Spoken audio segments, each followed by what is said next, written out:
Alright guys, we're here today on the RC Guru YouTube channel and we're going to learn about OD3 and why do you need overdrive in the front. I'm going to set this simple test up. It's up on its rack so you can see firsthand what overdrive is. Now I'm going to turn my remote on and I'm going to turn my truck on. I'm going to hide that. And all we're going to do is we're going to go forward till the tires start moving.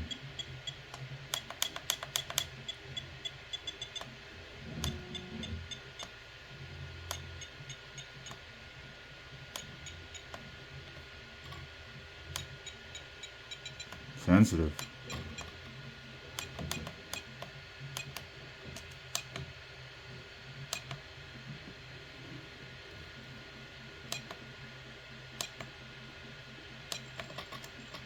Okay, 58's as slow as I can get it.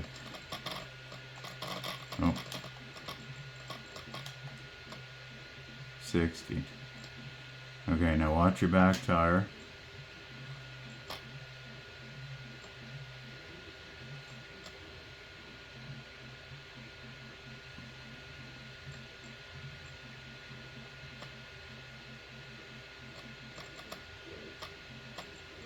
Looks exactly the same so far.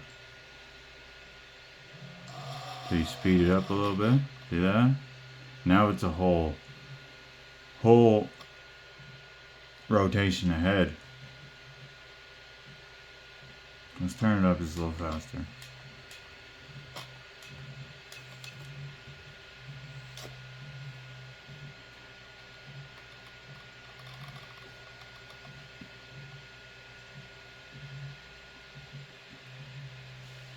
So you'll notice when you get to like 30%, this truck has about 45% OD overdrive in the front because of the gear combination and the OD3 that gives it 30% to the front. Now that's great for crawling, but if you're driving down the road, you'll hear this back tire skidding. Like it goes skid, skid, skid, skid, because this front tire is moving so fast. Watch how fast the front tire moves compared to the rear. It's actually pretty noticeable, right? So you'll hear that going skirt, skirt, skirt, because this does a rotation and 3/4 for every one rotation.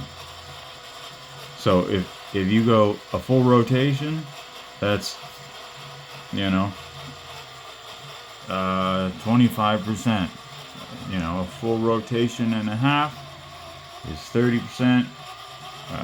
45 is probably 3/4. And you don't want to get into 2 rotations per. But yeah, like and subscribe. This is a quick one on the RC Guru YouTube channel, learning about overdrive.